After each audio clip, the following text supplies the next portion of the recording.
What passport does your child have? How much has your dynamic and relationship changed with Jerry since the baby has come? How much did you pay for the new house renovation? Why is your laugh so fake? It obviously had to be a boy or a girl. Why was your reaction such during your gender reveal? Would you ever go on Shark Tank for Verify? Where is your team? Why is nobody to be seen? How have you lost all this baby weight? You said you're not going to turn this into a pregnancy and family channel, but all of this content indicates otherwise. I'll go on and say something that I've never said out loud. Hi, hello, welcome to today's video. Today's video is one of those highly requested Ask Me Anything videos. It's such an influencer line when you say something that's highly requested, but it really truly is. I've kind of been seeing a pattern of the most commonly asked questions that have been coming my way over the past 4 to 5 months. I'm not taking any of the questions that are pregnancy, delivery related because I feel like I've done an in-depth video about my 3rd trimester. I've done an in-depth birth vlog. So I'm hoping that a lot of those questions get answered there. Some of you also asked me to do a 4th trimester video, so I will definitely do that separately also. This is more of a let's catch up on life beyond what you've seen in the vlogs, whether it's new home, whether it's life right now, whether it's marriage and its changes, whether it's coming back to work. I just want to kind of sit down and have a nice juicy, I'm saying juicy because those are the kind of questions you guys have sent in, chit chat with you. Little disclaimer before we dive right into it, I have a little bit of a tonsil jaw issue going on. I need to get tested whether it's just a cold or whether my tonsils issue is back. So my mouth isn't fully opening all the way, but I will not let it win and I will power through because I love to chat with you guys. This video is overdue and I feel like I can do it. So with that out of the way, let's dive right into your questions.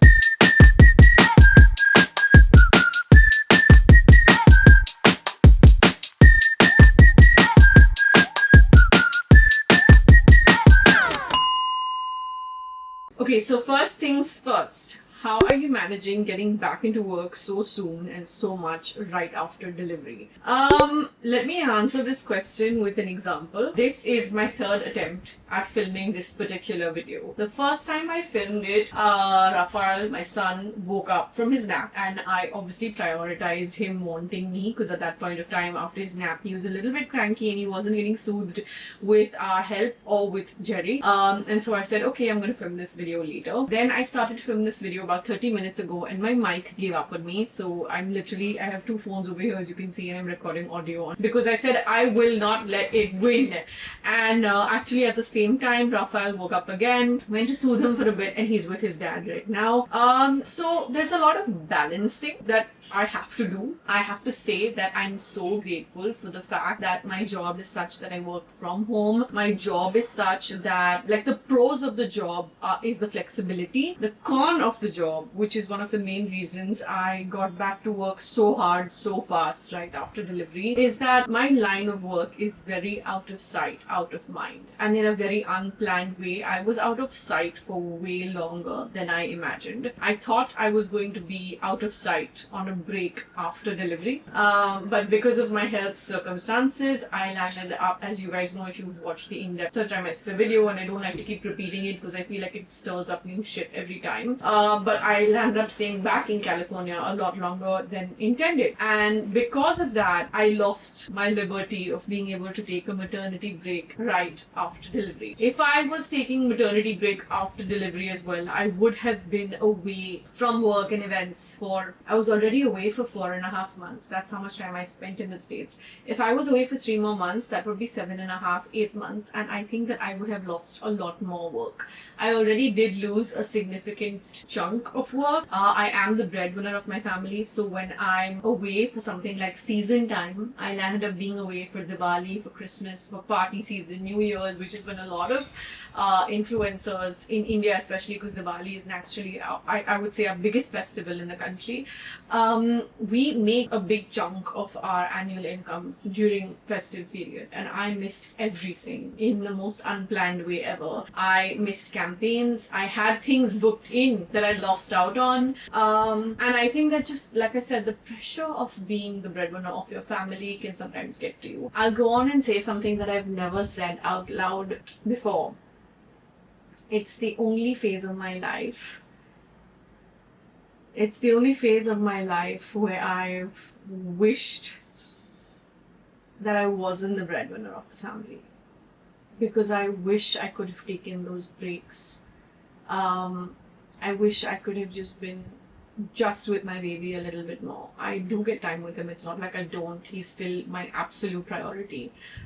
But if I wasn't working at all, I've got myself fantasizing a little bit about just being a mom for this phase and not having to be a creator or a brand owner or anything else for at least those first 3 months, maybe 6 months, I don't know.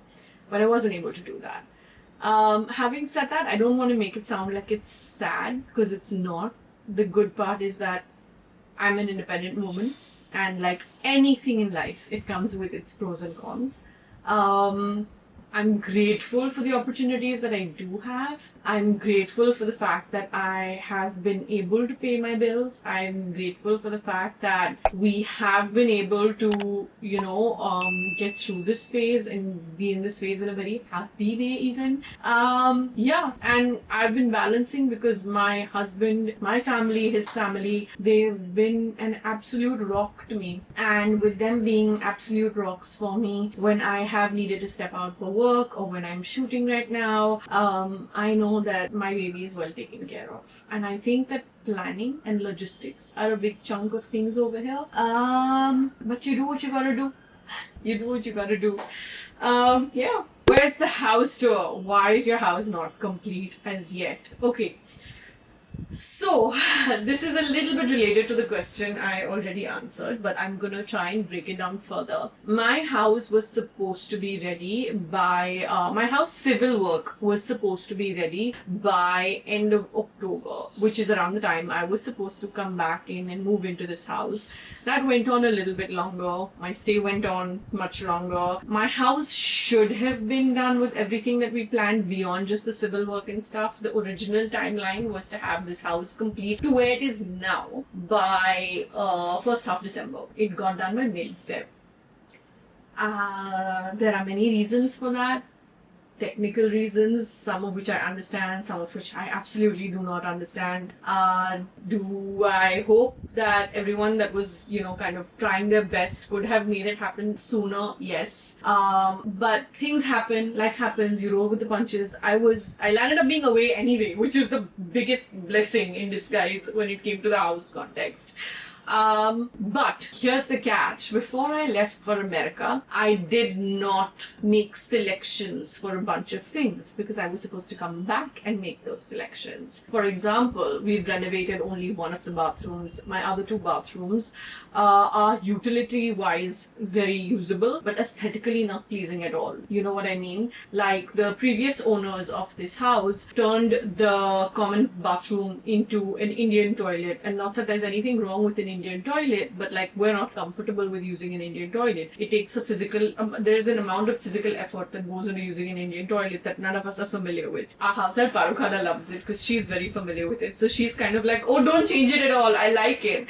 So she pretty much uses both these bathrooms to her use. I use the one in the studio as well. Jerry uses the one in the studio as well. The one in the studio basically gets used a lot. The common one doesn't get used so much. But those two are like complete renovation pending. I don't have any furniture in my living room, as you guys have seen through the vlogs. I don't have an entertainment unit. I don't have side unit. I don't have my bookshelf. I don't have my storage. I have designs, Pinterest boards, everything saved and ready on my phone. But now, because I have been away from work for so much longer, I decided not to spend on these things right now. And I decided that it was only once I was full-fledged, like working like I was before, to then go ahead and make those expenses. I'm a very practical person. It is what it is. There are a few inconveniences, of course, with having not all your furniture in place. Like, for example, our bookshelf books are all stored inside this nursery bed that I'm sitting next to right now. And I wish it wasn't so. And some of them are in my office room, and I wish it wasn't so. But I would much rather be practical, and instead of diving deeper into savings for things that are essentials, but this level of essentials can wait. These are like cosmetic essentials.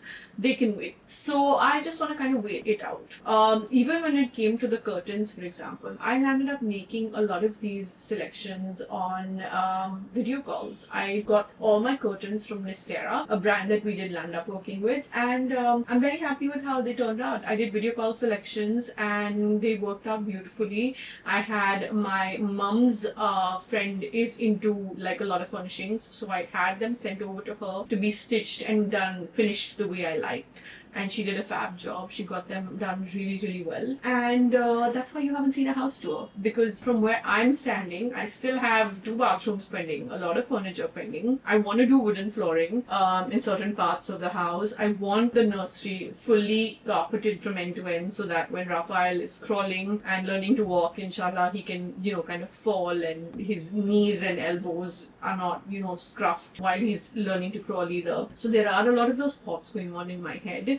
And so you haven't got a house tour. The only part of the house that really truly is fully complete is the kitchen. Also, I hate the flooring in the kitchen. I overshot my budget on the kitchen, and so I decided to stick with the flooring that there is, which I don't love, and I kind of regret doing that, but I have a few ideas on how I can give that a facelift. So it's only once that happens is where I guess again you get a kitchen tour. And our bedroom and bathroom are pretty much 95% done. So maybe you'll get house tour in parts, you guys. I'm just being really candid about everything. What has your breastfeeding journey been like?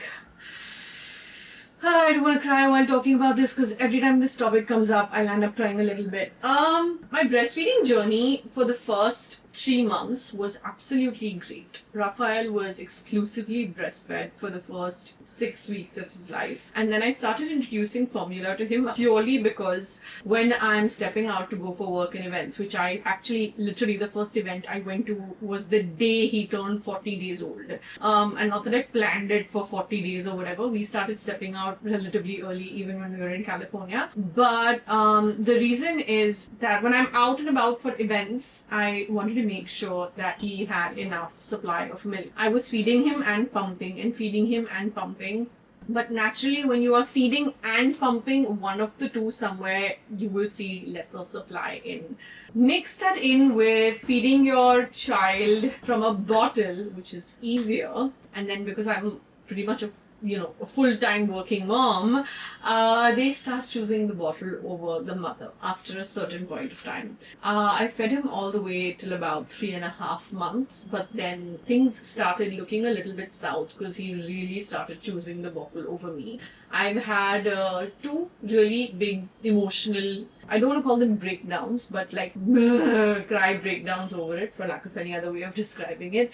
And because my hope was to continue to try and breastfeed him at least for a whole year. Naturally, not exclusively, but I was hoping. But there's something called nipple confusion where the child starts choosing the bottle over me. And I made a conscious effort to never bottle feed him myself. So he knew that my mother is breast milk and anybody else that's feeding him is bottle. But it is what it is. Again, if I was not a working mom or if I had taken a full-fledged proper maternity break, things could have been different. Yeah. It's dukti rag, I will be honest. I wish it is what it is. You roll with the punches. You roll with the punches. Also, side note, just a little request, not looking for any suggestions and opinions on my breastfeeding. I've tried everything under the sun. I've read up 100 things online. I'm still having my haldiwala doodh and my dry fruit banana milkshakes and hope that he will just take to me. I try a lot. Sometimes it's just one of those dukti rag things. So if we can kind of drop that topic and not go back into it in any more detail, I'm not looking for suggestions. I'd really appreciate it. Just want to put that out there. How have you lost all this baby weight? Guys, I have not lost all this baby weight. Yes, of course, from pregnancy to non-pregnancy, there's been a decent shift because the baby is out. But I'm fitting into the clothes that I am because also I don't think I became that big during my pregnancy. Like, for example, I have friends who gained like 18 kilos. With Rumaisa, my baby gained 27 kilos. I gained barely around 8 to 10 kilos, to be honest. In addition to that, while I was actively, very aggressively breastfeeding, now I'm minimally, almost close to nothing. I think that helped also. But I I've also seen that since I've slowed down my breastfeeding involuntarily, my weight is definitely coming back up. How's the Nuna Leaf Grow working out for you and Raphael? Oh, I actually love the Nuna Leaf Grow for him. It's one of those things that he just likes to lay in and it moves side to side. It's quite chill. We also have the R for Rabbit car seat slash baby carrier, which was a pass down from my really close friend Trisha. Her son is 10 months older and so he's grown out of that. So these two, the Nuna Leaf Grow sways left to right and the R for Rabbit rocker is more up and down. And so depending on whether I'm trying to get him to just chill and have a good time, then I put him in the Nuna. And then if Jerry wants to feed him in the mornings and he's bottle feeding him in the mornings, then he puts him in the R for Rabbit baby carrier. So it kind of depends. They're both really, really nice. Are you able to get any sleep? At least 5 to 6 hours? Yes and no. I do get 6 hours of sleep, but it's very much in parts. I generally tend to put Raphael down to sleep. I try to put Raphael down to sleep by around 8. So we start our routine at around 6:37, where I'll give him some naked time or some just diaper time. Then I'll give him a little bit of a massage with my own hands. I'll take him for a shower. Once I take him for a shower, I give him a little bit more just diaper time again. I take my shower, so he's usually playing around with like Jerry or Parukala or his cousins at that time. Then I will feed him and put him down to sleep. Now, sometimes after his feed, he does fall asleep immediately. Sometimes he doesn't.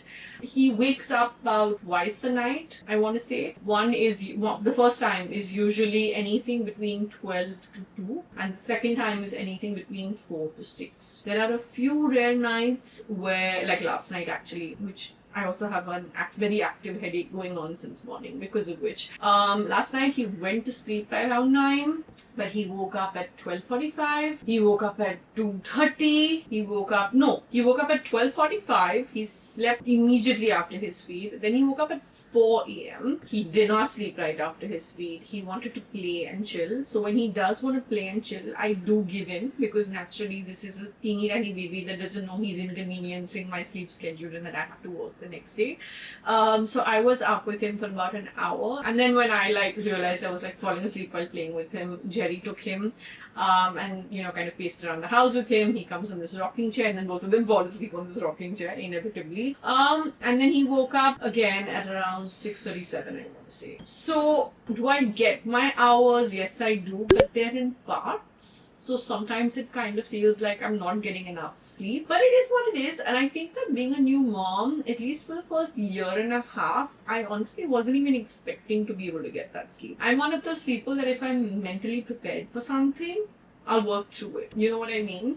Yeah. So if you're heading towards becoming a mom, if you're pregnant, or if you're thinking about it, I would say plan it in a way that you know that the next 12 to 18 months तुम्हें एकदम से नींद नहीं मिलने वाली है. And if you are someone who is working from home, or you have that flexibility, or if you are getting a good mat break, I'm not going to say the stupid shitty thing that everybody says, sleep when the baby sleeps. I'm sorry, you cannot sleep when the baby sleeps. Because if you sleep when the baby sleeps, when are you washing the bottles, sterilizing the bottles, taking a shower for yourself, getting some awake me time, reading a book or watching a show or spending time with your family? When are you feeling like you again? So I'm not going to say sleep when the baby sleeps. I will say find your routine, find your rhythm, and know that there are sacrifices to have and make along the way, but that's part of the job. It is what it is, and honestly, I wouldn't have it any other way. I think that this is one of the most beautiful phases of my life, and I couldn't have asked for more. I'm very grateful. I want to spend more and more time with my child, if you get what I'm saying. So yeah, it's just my heart is full of gratitude every time I look at him. Sometimes when I'm telling him, no, mama loves you, and I'm like, oh, mama, me, I'm mama, I still end up crying sometimes, and he completes his 4th month today. So you can imagine 4 months in also, it's still sinking in. It's an active process. So yeah. Even when I'm swallowing my spit, it's hurting me a little bit. How are you managing self-care during this phase of your life? This is such a sweet question. Okay, so I think self-care is a term that one can use for so many things because it depends on what you perceive as self-care.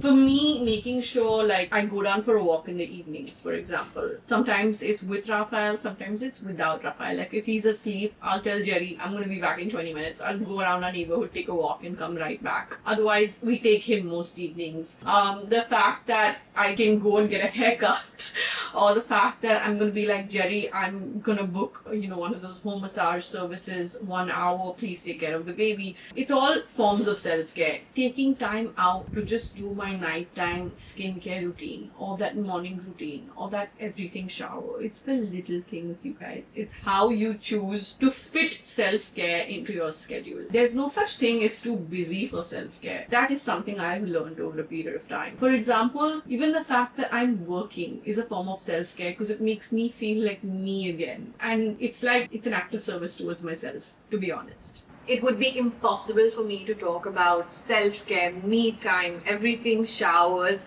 skincare without mentioning a brand that you have seen me use so many times. If you truly do watch my vlogs on a regular basis and see the products that I'm using, or even if you follow my vertical content with my MTs or whether it's with my general recommendations, a brand you have heard me talk about so many times is L'Occitane, and I'm so happy to be partnering up with them for a small portion of today's video. It is my honor to talk about products that are genuinely my favorites and products that I go back and buy again and again. Because if you ask me how many times I myself have purchased this almond shower oil, I will have lost track. I have no idea how many of these bottles I have used by now. I literally had miniature versions of these with me traveling when I was in California. I'm not even joking, like I love this product that much. This is, of course, for dry skin, it's even better, but I think absolutely everyone needs to make sure they're feeding their body, their skin, some nourishment, because it's not like oily skin girls or normal skin girls don't need hydration and moisture. You very much do. You need to replenish the moisture in whatever way you can. This oil and shower, it looks like a regular oil. It might feel like a regular oil except the chip greasiness, but the minute it comes in contact with water, it lathers up and goes into this smooth foam, feels so nice to the skin. It's like it's feeding your skin the nourishment that it needs. The almond oil is the main ingredient in this product, which gives it a very nice mild fragrance, a very nice mild fragrance. I'm reiterating, it's not heavy on the nose at all, and your skin will feel so smooth and so soft after you use this shower gel. Despite the fact that this is enough by itself, if I'm using it at night, I will follow it up with a full body oil or a full body moisturizer, and the one I want to talk about today is the almond milk concentrate from L'Occitane. I have a brand new one over here next to me. I got my restocks, you guys. This is such a good product. The texture is so smooth. It feels so rich to the skin. You can totally use this in the day as well, but the reason I prefer to use it at night is that because I know I sleep in the air conditioner, so many people do. In the day you might sweat it out a little bit.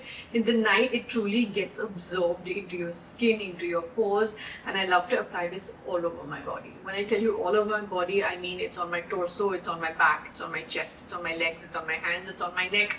I love to really feed my skin its share, its dose of moisture.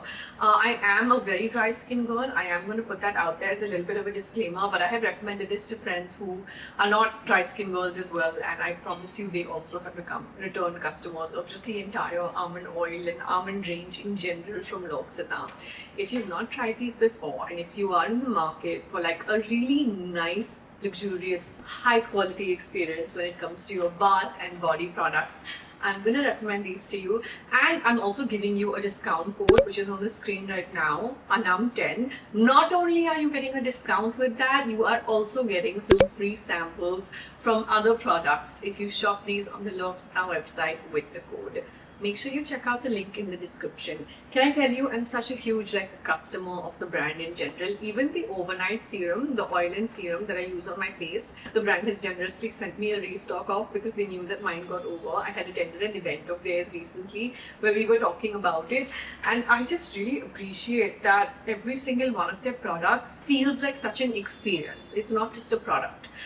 So just want to put that out there. These are some of my favorites. I feel very good when I get the opportunity opportunity to work with brands and feature and talk about products that I have not just tried and tested and but I'm organically such a huge customer of. I go back and keep buying into them over and over and over again. And hopefully when you try this, you will come back and let me know how it went for you as well. The link is in the description. Thanks so much, Sita, for partnering with me for a small portion of today's video, and thank you to each and every one of you for being part of my journey where I get to work with such cool brands who I love, adore, and genuinely use as well. Now, let's get back to the video. What electric breast pump do you use? I was using, I'm saying was using because I'm no longer using it. All my attempts right now, whenever I'm trying to breastfeed, are directly to Rafael as opposed to now using the pump. But I was using the M5 from Mom Cozy, which was quite decent, quite nice. There are a lot of hospital grade ones also that I did see, but I feel like I don't want to be sitting in one place just to pump because it makes me immobile. I would much rather have one of those proper wireless ones that you can just stuck inside your bra, and the M5 was quite good. Where's your team? Why is nobody to be seen? Okay, this is a question that came up quite a bit and I want to break this down for you. Okay, so you used to see 3 people in my vlogs on a regular basis. There was also always a 4th person who is a freelancer that worked remotely, who is still very much part of the team, Simona. I'm gonna take that and put that aside. You have clarity that there's still that person on the side. We had Aishwarya, who I think you guys have seen so many times, who was a dedicated verified resource. She was our assistant brand manager, and her tenure with us ended July 2024, if I remember correctly. She's moved on to, actually she's in the process of moving countries, which I'm so excited for her on. I'm not gonna dive deeper into what exactly she's doing or which country and stuff like that, because I don't know how much she's comfortable with sharing online. This is the only thing that I'm going to give you as a synopsis for now. And then there was Klianta, who was my assistant, who worked on both me as well as verified. Her tenure with me ended April last year, I think, or was it May last year? No, I think it was May last year. And I didn't land up finding a replacement for her. So I said, okay, I'm gonna wait till July because I didn't want to hire someone in like May or June, have them around me all the time, and then them not knowing that I was pregnant. You know what I mean? I felt like because I knew I was gonna announce online later, I knew I would announce like July end, which is when I announced online July 31st on Harry Potter's birthday. And I decided to start doing interviews sometime around June, July, and I just never landed up finding someone online. Then I said, okay, I'm going to come back from America and find someone, and we know how that whole thing went. And then when I came back, Namra kind of became my existing team person who you guys do see in my vlogs on a regular basis. Namra became a hybrid resource across Aanam and Verified. So I didn't really need anybody else. Also because my work hasn't kicked in fully as much because I'm spending lesser hours now working than I did before. Again, keeping in mind the baby. And the 3rd person is of course Divyesh, who has been my videographer, photographer, editor for 5.5 years, I want to say. He used to be full-time with us, then he moved into a freelance role, and then he started traveling and getting gigs overseas for work, and I'm very, very happy for him. And I'm again in that position right now where I'm editing a lot of things myself. A lot of my form of filming has become simpler than it did, but all 3 of these people are a text message away from me or a call away from me. I literally have 2 of them coming over to see Raphael tomorrow, and anytime I have needed help or anytime they have needed help with references, with letters, with whatever, I'm right here. Like I feel so grateful that I have such a great relationship with everyone I have ever worked with. Anyone who's been part of my team has become family in some form or the other. So yeah, you don't see them around anymore because some kind of tenures ended and they moved on to do other things.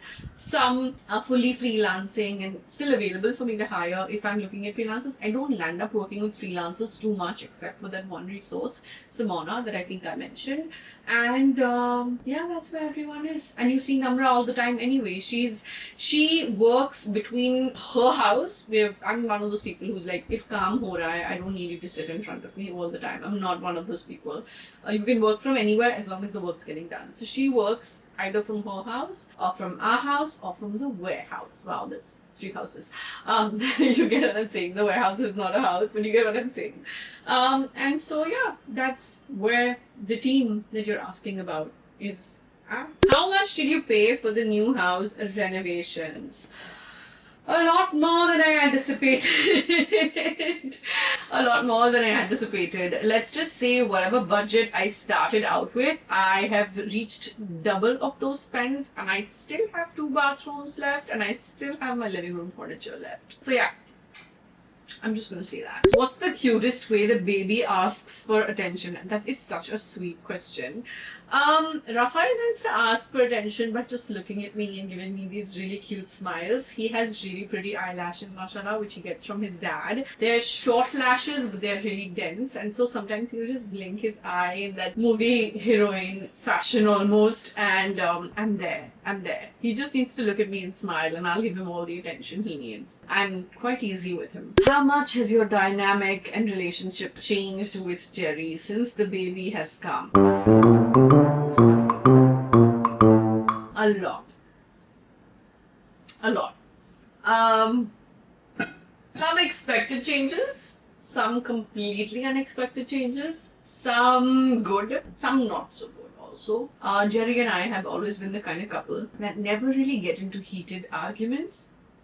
We've had 2 massive fights before Raphael was ever born. One was before we got married even, and one was during the lockdown in 2020 when we were at each other's, like, not physically, but like at each other's throats mentally. And I feel like we've definitely been bickering and snapping at each other a lot more since the baby. The first 3 months was a lot, and then we had a conversation where we were like, listen, we're both getting super short with each other. It's not okay.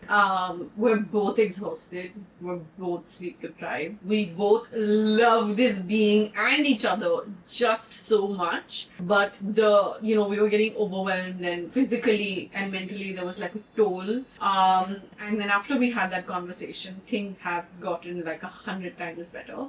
I think communication is key. So even if you feel like something in your relationship, the dynamic is shifting in a way you're not comfortable with, quickly rein it in and have that conversation, because if you keep waiting, it'll just get worse. And one of the things Jerry and I talked about through pregnancy, and we talk about actively, is that this baby has to fit into our lives. We don't have to fit into the baby's life. Of course, while he's this small, we have to adapt as well. That's not what I'm trying to say. Where I'm going with this is, one day this baby is going to grow up and go to college and have his own life. Him and I are forever, right? Hopefully, baby continues to love us forever and we raise a great child, of course, inshallah. But like, we have to continue to prioritize our relationship as well, and just having those conversations has been very, very, very, very important. So we've had a tough time. I'd be lying if I said we didn't have a tough time. There were some moments where I was like, what's going on? And he had the same sentiments, of course, but communication really truly is key. The relationship dynamic has changed a lot for sure, because we used to get up and give each other that importance through the day. What are you doing? Where are you doing? Now when I text him when I'm at an event, and I'm guilty of this too, I'm like, how is Raphael doing? I'm not asking like, hey, what are you doing? How are you feeling? My first question always is Raphael okay? Because I'm away and there's mom guilt. And those are moments where even I try to check myself, and I'm like, okay, and also, how are you doing? And then there are things from his side too that I've kind of been like, hey, these are the things that I think I can do better at, and these are the things I think you can do better at. And as long as there's that genuine open-ended conversation happening, it's all good. But this is a phase, and I've heard about a lot of moms going through phases like these. So, would you ever go on Shark Tank for Verified? Oh God, this is a question I actually have received so much over the years. Believe it or not, I started watching Shark Tank only last year. And it's a really, really, really cool show. I love Shark Tank India. I think some of the some of the sharks are fantastic. I don't know. I believe in never saying never, but in present day, if you ask me, the answer to that is probably going to be no. I think that where we are with Verify is that we like that it's small and profitable, and naturally because it's 100% owned by me, there are all the calls that we take internally. We've had agencies help us on various things in the past, and actually we're in the process of figuring out strategy and things like that. But raising investment, and when I watch Shark Tank, this thought is completely validated, to be honest. You burn so much money, and so many of these companies take so long to be profitable, which is a great way to go if that is the goal. You know what I mean? I don't think I'm of the headspace that I ever want to be non-profitable. Alhamdulillah, we've been profitable from week one. And when and if I do get an investor on board, which at some point I might, I'm not saying, again, like I said, I never say never. It's just one of those things that even when we scale, I want to do while maintaining the profitability that we do have.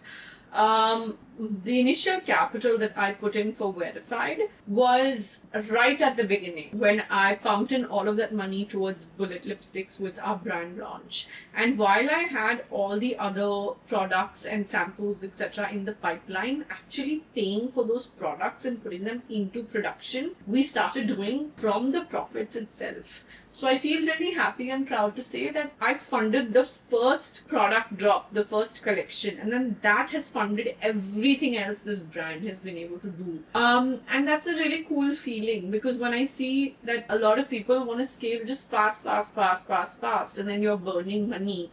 Or if you land up with an investor who is not aligned in the same way as you, whether it comes to products and things like that, it can be a little bit scary and intimidating. I could be wrong in the way I'm thinking it, but I'm just one of those very slow and steady, but sahi se karo kind of people. And even though both my parents have had independent businesses, my brother is a broker who runs his own ship as well. I think we all have had, like, with them, and I'm including myself in this because it's all four of us, we have all had the mentality of being careful and frugal with money when you can be. You don't need to just splurge and overspend. And my parents have had smaller businesses that have done very well for them, alhamdulillah. They never went after scaling or anything like that. My dad lives a very happily retired life now because the boutique that he had, the shop that he bought in the 1980s, he's decided to put on rent. My mom still does clothes, but she just does custom clothes. So she doesn't do there's no inventory management, and there's no scale in a sense where you have, like, she works with a bunch of freelancers and has her workshop set up like that. So I feel like it depends on which way you look at it. Maybe because I grew up in the kind of home where munafa hona chahiye tha, at least for the business to fund itself. I don't fully understand the concept of burning, but I do hope we can scale to some extent over time, and figuring that strategy out, learning. I take advice from a few people that I consider have my best interests at heart, and there are a few things I want to change in what we're doing, but I'm not chasing the idea of bringing an investor on board, which is probably why, at least for now, I don't see myself applying for Shark Tank. Why is your laugh so fake? It obviously had to be a boy or a girl. Why was your reaction such during your gender reveal? I'm gonna answer this. So naturally, all the way till November end, I did not know what gender child I was having. I wish I would have known sooner, but Jerry did not want to know. And I knew that if I found out, I was gonna land up telling him. I cannot keep such a big secret from him. We landed up giving you context, we landed up getting gifted a gender reveal scan, because this is in California. And I told Jerry that, look, this is a sign, someone's gifted it to us, please let's just go. And he finally caved, and he realized that I was desperate to find out, because I also wanted to shop accordingly. And I thought I was still coming back to India at this particular time, so I wanted to do like America shopping accordingly and then come back. And he agreed. We found out the gender. But here's the thing, for those many months, November end, so like 8 months at this point, I think, you're carrying a child that you're constantly addressing is he or she, depending on the day. I would keep changing it. Sometimes I would just call the baby they. The minute you see the gender, it's more about, oh, boy or girl nahi. It becomes real. Like, I don't know if you had a baby, you might understand what I'm trying to say. Like, every time I visualized myself with my baby, their head was like a blur, and suddenly when I read the boy, obviously, on paper it had to be one of the two. So in my mind, when I saw boy, I think my reaction was like that, and it was a very like dramatic reaction. If you've seen the gender reveal video, you will understand. And I agree with where you're coming from with this question also. It just suddenly became very real. Like for the first time when I read boy, it just like there is a baby boy inside my tummy. Like it just became so real. Like every blurred visual I've had in my head suddenly became clear. And that meant a lot to me. That really meant a lot to me. And I guess that's why the reaction was like that. I don't think I have a fake laugh. I think that I have a very loud laugh sometimes. Sometimes Jerry says it sounds like you're trying to start a bike, I think is what he calls my laugh, because sometimes wo ruk ruk ke nikalti hai. But yeah, just to answer why my reaction was so fake. Now you said you're not going to turn this into a pregnancy and family channel, but all of this content indicates otherwise. Okay, so I don't disagree with you at all actually. Let me break it down like this. I thought that I would be able to have a much bigger segregation and compartmentalization of what I would show in my vlogs and not show on my vlogs, or just limit to maybe vertical content. But as I've gone through the journey, I've realized that wait, this is my life, and if I'm vlogging and then I don't show you me in mom mode at all, you're gonna assume where the hell is her kid. You know what I mean? And I just kind of let things flow so much that it just made sense to go in a direction that seemed organic. I don't think I planned anything. I don't think maybe I should start planning and, but I don't. I truly don't. I think my biggest advantage and disadvantage as an influencer is that I let things stay just organic and I don't over strategize anything. To a fault, clearly sometimes. But it is what it is, and it's part of my life. No, I don't think it's turning into a family channel. I won't say that. Having said that, I'll also say never, because I might change my mind 5 years from now. Who the hell knows? But I am going to say that it's just organic enough to show you everything that is going on from my lens, from my POV. And while I am a working woman with my brand, whether I am a full-time content creator taking you along with me to events, I'm a mom. And believe it or not, I kind of want to be called a mom first in the list of things that I want to be described as. It's a very beautiful feeling. It's very unique. And it's making me feel things I've never felt before. So yeah. Sorry, not sorry for not completely sticking true to what I thought it would be like. But this is my life and this is my channel, and hopefully if you like me and are interested in my life, you'll stick around for the journey. That's what I can hope from this. I'm hungry, I can hear my stomach. So I'm just going to take the next couple of questions. LASIK surgery update. To be honest, there's really nothing to update as such. It's been great. Do my eyes get dry is one of the most commonly asked questions under this category that I know I get. Not so much. And if and when they do, I'd have, what's it called? Refreshed tears or whatever. Not refreshed tears. Fresh eyes. Refreshed tears, the green eye drops, just whatever eye drops you're comfortable with, just put them in. But I don't have any specific updates or side effects or anything like that. Alhamdulillah, it's been great. Okay, and the last question for today. What are the biggest physical and mental challenges you've faced since becoming a mom?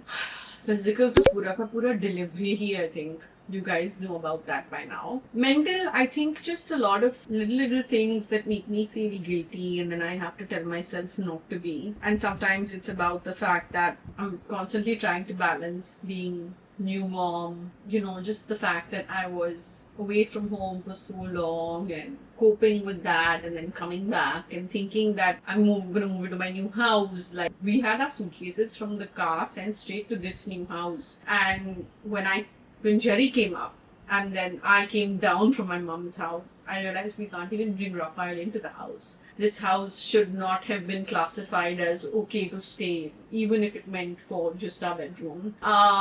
There was a lot of things, processes, house getting ready, trying to come back to work, the breastfeeding journey. There was so much that was happening at the same time.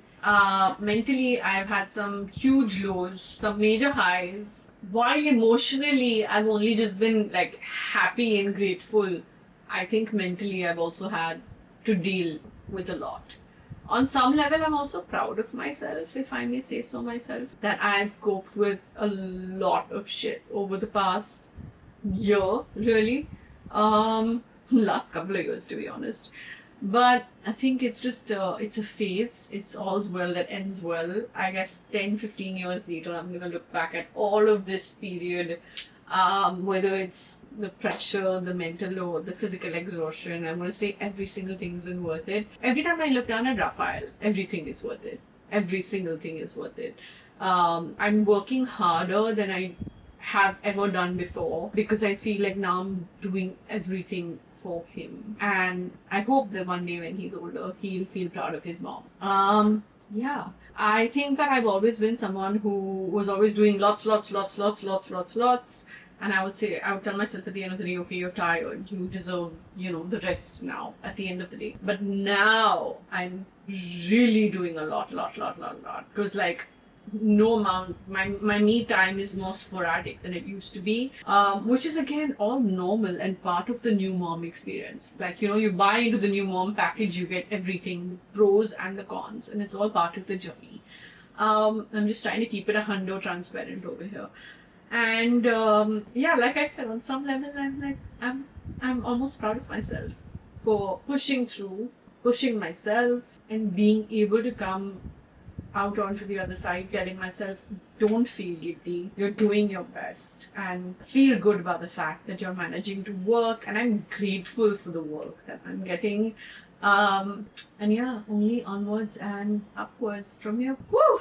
Answered a lot of your questions. I can hear my stomach. I'm hungry. It's lunchtime. I'm always reading, liking, hearting, and responding to each and every one of you. If you have any more questions that I haven't answered, go ahead and, sound them off in the comments, and maybe I'll just reply to you in the comments itself.